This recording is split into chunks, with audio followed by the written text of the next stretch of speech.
ஜனநாயகன் தளபதி விஜயோட கடைசி படம் அப்படின்னு சொன்னதுமே பல ரசிகர்களுக்கு மனதளவுல வருத்தம் இருந்தாலும் ஜனநாயகன் ட்ரைலரை பார்த்த உடனே எல்லாருக்குமே அப்படியே பூஸ்ட் பம்ப் ஆயிடுச்சு அப்படின்னு தான் சொல்லணும். அந்த அளவுக்கு வெறித்தனமா ட்ரைலர் வந்து அமைஞ்சிருக்கு. ரீசெண்டா இசை வெளியீட்டு விழாவில் ஹச் வினோத் அவர்கள் சொன்னாரு என்ன அப்படின்னா, நீங்க என்னதான் வந்து படம் வந்து ரீமேக் அது இது அப்படின்னு சொன்னாலும் இந்த படத்துல பல சீக்வன்சி தளபதிக்காகவே வச்சிருக்கோம். ஒரு சமயத்துல நீங்க சிந்திக்கிறதுக்கும் உட்கார்ந்து பொறுமையா யோசிக்கிறதுக்கும் ஆடுறதுக்கும் பாடுறதுக்கும் கொண்டாடுறதுக்கும் எல்லாத்தையுமே ஒரு சீக்வன்சி வச்சிருக்கோம். சோ அதனால பல விமர்சனங்கள் என்ன வந்தாலும் பரவாயில்ல, எத்தனை தடைகள் விதிச்சாலும் ஜனநாயகம் வெற்றி கொள்ளும் அப்படின்னு சொல்லி அவரோடது முடிச்சிருப்பாரு. அதே மாதிரி தாங்க இருக்கு. ட்ரைலரை பார்த்த உடனே அப்படியே பூஸ்ட் பம்ப் ஆயிடுச்சு அப்படின்னு தான் சொல்லணும். அந்த அளவுக்கு வெறித்தனமா கொடுத்திருக்காங்க. நான் என்ன எக்ஸ்பெக்ட் பண்ணேன் அப்படின்னா, ஆக்சுவலா வந்து பாத்தீங்கன்னா பாலையோட ரீமேக் படம், அது ஒரு தேசிய விருது வென்ற ஒரு படம் அப்படிங்கிறதுனால அதிகமா எதிர்பார்ப்பு இருக்கும், கட்சி ரிலேட்டடா கம்மியா இருக்கும், மக்கள்கிட்ட வந்து அதிகமா இப்படிதான் தமிழ்நாடு இருக்கு, இதை வந்து இப்படி மாத்த போறோம் அப்படிங்கிற மாதிரி சொல்லுவாங்க அப்படின்னு சொல்லி தான் நான் எக்ஸ்பெக்ட் பண்ணேன். ஆனா இந்த ட்ரைலர் பார்த்ததுக்கு அப்புறம் அப்படியே டோட்டலா ட்விஸ்ட் ஆயிடுச்சு அப்படின்னு தான் சொல்லணும். என்னதான் பகவத்கீதை வந்து நம்ம ரீமேக் பண்ணியிருந்தாலும் ரீமேக் அப்படிங்கறத விட்டுருங்க, அந்த வேர்டை தேவையில்லை. ஆனா முழுக்க முழுக்க இது வந்து மக்கள்கிட்ட சொல்றாங்களா இல்ல ஆளுங்கட்சி எதிர்கட்சி அவங்கள்ட்ட சொல்றாங்களா அப்படிங்கறத எனக்கு ஒரு டவுட்டு. உங்களுக்கு தெரிஞ்சது அப்படின்னு நீங்க கமெண்ட் பாக்ஸ்ல கமெண்ட் பண்ணுங்க. ஏன் அப்படின்னு சொல்றேன்னு பாத்தீங்கன்னா, விஜயோட ஃபர்ஸ்ட் என்ட்ரி சீனே பார்த்தீங்களா, ஒரு பெரியவர் வந்து போன் எடுக்கிறாரு, இந்த மெசேஜ் வந்து அனுப்பியிருக்காங்க, தளபதி வெற்றி கொண்டான். தளபதி அப்படிங்கிற ஒரு அடைமொழி அங்க இருக்கிற மக்களால் கொடுத்திருக்கலாம், தமிழக மக்கள் செல்லமாக கொடுத்தது தான். வெற்றி கொண்டான் கேரக்டரோட நேம் வந்து பார்த்தீங்கன்னா வெற்றி கொண்டான். இவரை பத்தி ஏதாவது டீட்டெயில் தெரியுமா பெருசு அப்படின்னு சொல்றப்ப இவரு ஒன்னும் தொடரல, ஸ்லைஸ் பண்ணிடும் அப்படின்னு சொல்லிட்டு தான் சொல்ல போனோம். அப்படின்னா ஒரு மாசான இன்ட்ரோடக்ஷன் அப்படின்னு தான் சொல்லணும். படத்துல இன்ட்ரோடக்ஷன் வச்சதை விட டீசர்ல இன்ட்ரோடக்ஷன் வச்சிருக்காங்க பார்த்தீங்களா, அது வேற லெவல் அப்படின்னு தான் சொல்லணும். அவர் வந்து கையில அந்த தீப்பந்தத்தை எடுத்துக்கிட்டு இப்படி வர்ற டைம்ல 2 யானை அப்படியே பிள்ளறிக்கிட்டு காலை தூக்கி கீழே வைக்கிற சீன்ஸ் வந்து வச்சிருக்கோம். அதை அப்படியே யூஸ் பண்ணி பாருங்க. தமிழக வெற்றி கழகத்தோட அந்த சின்னத்துல 2 யானை காலை தூக்கிட்டு இருக்கும்ல, அதே இதுல அப்படியே இருக்கு. இதுல சொல்லாம அதிகமா ஒரு பாயிண்ட் எல்லாம் சொல்லியிருக்காங்க. அதான் இப்ப இந்த வீடியோல நம்ம ஃபுல்லா பார்க்க போறோம். சோ அதனால ஸ்கிப் பண்ணாம பாருங்க, நல்லா என்டர்டைன்மெண்டா இருக்கும். கட்சியை பத்தி தான் முழுக்க டிவிக்கு பத்தி தான் இதுல பேசியிருக்காங்க, வேற எதுவுமே இல்லை அப்படின்னு தான் சொல்லணும். 90%. ஏன்னா ஸ்டோரி அது வேற. ஏன்னா படத்தை வந்து முடிக்கணும், எப்படி மக்கள் கஷ்டப்படுறாங்க, அதை வந்து காப்பாற்றுறதுக்கு ஒருத்தர் வருவான் அப்படின்னு நம்பிட்டு இருக்காங்க அப்படிங்கிற மாதிரி தான் ஸ்டோரி. அது அவ்வளவுதான், ஆன்லைன் ஸ்டோரி தான். இது வந்து நம்ம பெருசா வந்து சொல்லணும் மக்களுக்கு வந்து தெரிவிக்கணும்லாம் கிடையாது. ஆனா இதுல எங்கெங்கெல்லாம் டிவிக்கேவா கொண்டு வந்திருக்காங்க, நம்ம வந்து ஃபர்ஸ்ட் ஒரு தடவை ட்ரைலரை பார்த்துட்டு இருந்தோம்னா வாவ் சூப்பர் அப்படின்னு சொல்லுவோம். ஆனா டீப்பா பார்த்துருக்க மாட்டோம். டீப்பா பார்க்காதவங்க எல்லாமே இந்த வீடியோ பார்த்தீங்க அப்படின்னா மறுபடியும் ட்ரைலரை பாருங்க, கண்டிப்பா உங்களுக்கு புரியும். ஓகேங்களா? ஃபர்ஸ்ட் யாரு நல்ல அரசியல் களத்துல உள்ள வராரு. ஓகேங்களா? அவர் யாரு அப்படின்னு சொன்னா, அவர் வந்து மக்கள் தளபதி, அவர் யாரும் சீண்டிடாதீங்க அப்படிங்கிற மாதிரி தான் இது ஒரு இன்ட்ரோடக்ஷன் கொடுத்துருக்காங்க அப்படின்னு தான் சொல்லணும். நான் இப்படி தான் கெஸ் பண்றேன், நீங்க எப்படி கெஸ் பண்றீங்கன்னு சொல்லுங்க. நெக்ஸ்ட் வந்து பாத்தீங்கன்னா கட்சியோட சின்னத்தை அந்த இடத்துல கொடுத்துட்டாரு. எப்படின்னா யானை 2 பிள்ளைருது, அவர் கையில வந்து ஒரு ஒளிப்பந்தத்தை எடுத்துட்டு வராரு, அதுல அவர் ஃபேஸ் தெரியுற மாதிரி வந்திருக்காங்க. அந்த சீக்வன்ஸ் வந்து சூப்பரா இருந்தது அப்படின்னு தான் சொல்லணும். சரி ஓகே, இது 2 நீ கட்சிக்காக சொல்லிட்டப்பா, மற்ற சீக்வன்ஸ்ல எப்படி சொல்லுவ அப்படின்னு கேட்குறீங்க. இருக்கவே இருக்கு. அந்த லாஸ்ட்ல வந்து பாத்தீங்கன்னா அவன் வந்து மக்கள் வந்து பாராட்டுற இடத்துல இருக்கான். அவனை வந்து இயேசு சிலுவையில எப்படி வந்து உயிர்த்த அளவுக்கு அடிச்சாங்க, அந்த மாதிரி அடிக்கணும் அப்படிங்கிறப்ப ஒரு பஸ்ன்னு உங்களுக்கு ஞாபகம் வந்துடும், டிவிகே பஸ் அப்படின்னு தான் சொல்லணும். அதே மாதிரி பஸ் தளபதி விஜயோட முகம் பதித்த கொடி எல்லாம் வந்து ரெட் அண்ட் ஒயிட் அதுல கொடுத்துருப்பாங்க.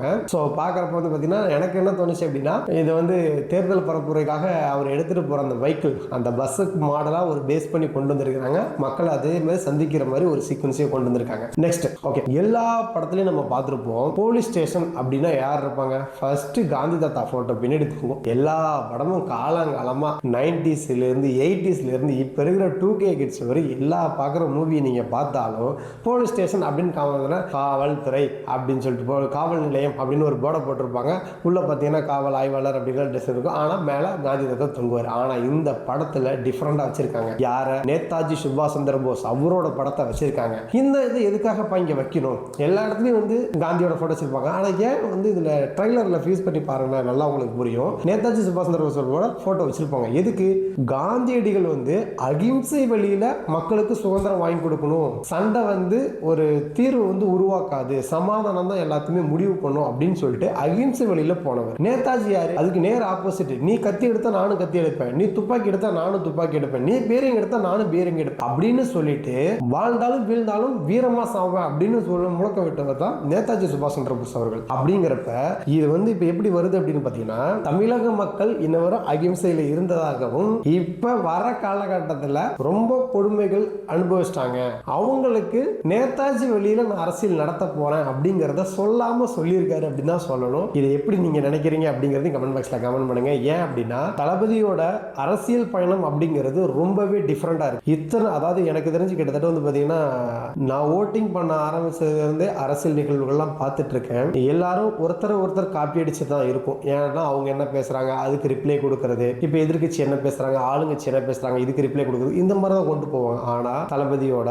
தேர்தல் பரப்புரை ரொம்பவே டிஃபரெண்டா இருந்தது. அவரோட அந்த ஷெட்யூல்ஸ் ப்ரோக்ராம்ஸ் அங்க உள்ள போறது பேசுறது எல்லாமே செதுக்கி வச்ச மாதிரி தான் இருந்தது. அந்த அளவுக்கு வந்து பர்ஃபெக்டா பண்ணிட்டு இருக்காரு. அவருக்கான புது வேவை கிரியேட் பண்ணிட்டு இருக்காரு அப்படின்னு தான் சொல்லணும். அவரை பார்த்துட்டு மற்ற கட்சிகள் அதாவது காலகாலமா ஆட்சி செஞ்சுட்டு இருக்க கட்சிகளை வந்து திருத்திக்கிற லெவலுக்கு இவரோட வே வந்து புதுசா உருவாக்கிட்டு இருக்காரு அப்படின்னு தான் சொல்லணும். இந்த இடத்துல அப்துல் கலாம் ஞாபகம் தான் இருக்கு. என்ன அப்படின்னா பாதையை தேடாதே உருவாக்கு அப்படிங்கிற மாதிரி தான் இருக்கு. ஸோ இவரோட அரசியல் பயணத்தை பாதையை தேடல, இவர் வந்து உருவாக்கிட்டு இருக்காரு அப்படின்னு தான் சொல்லணும். அவர் சட்டமன்ற தேர்தலில் பார்க்கலாம், அதை நம்ம வெயிட் பண்ணி. இருந்தாலும் சினிமாவில் இப்போ நம்ம அந்த ஃபுல் டீடைல்ஸ் வந்து பார்த்தலாம். என்ன அப்படின்னா இவர் வந்து இப்போ அரசியலுக்கு வந்துட்டார், மக்கள்கிட்ட என்னென்ன பிரச்சனைகள்லாம் இருக்கு அப்படிங்கிறதையும் கேட்டு தெரிஞ்சிட்டு இருக்காரு, அதுக்காக எல்லாமே பண்ணிட்டு இருக்காரு. ஸோ அதே மாதிரி தான் இந்த படத்தோட சீக்வன்ஸையும் கொண்டு வந்திருக்காங்க. ஓகே, நாட்டுக்காக கண்டிப்பா ஒரு வீட்ல இருந்து ஒருத்தர் போகணும் அப்படிங்கறத காட்டுற மாதிரி அந்த பொண்ணோட கேரக்டர் வந்து கொடுத்திருப்பாங்க. அதுக்காக வந்து பெண்கள் வந்து எப்பொழுதுமே வீரமங்கையா தான் இருக்கணும், சோர்ந்து போக கூடாது, வீட்டுல பூட்டி வச்சிடக்கூடாது அப்படிங்கறதாக பெண் உரிமையை பத்தி ஒரு முக்கியமான ஆணித்தனமான ஒரு உண்மையை வந்து சொல்லியிருக்காரு அப்படின்னு தான் சொல்லணும். பெண்கள் எதுக்கும் சாலைச்சவங்க இல்ல, அவங்க வந்து எதுக்கு நம்ம பூட்டி வைக்கணும், புலி மாதிரி தான் இருக்கணும் அப்படின்னு சொல்லிட்டு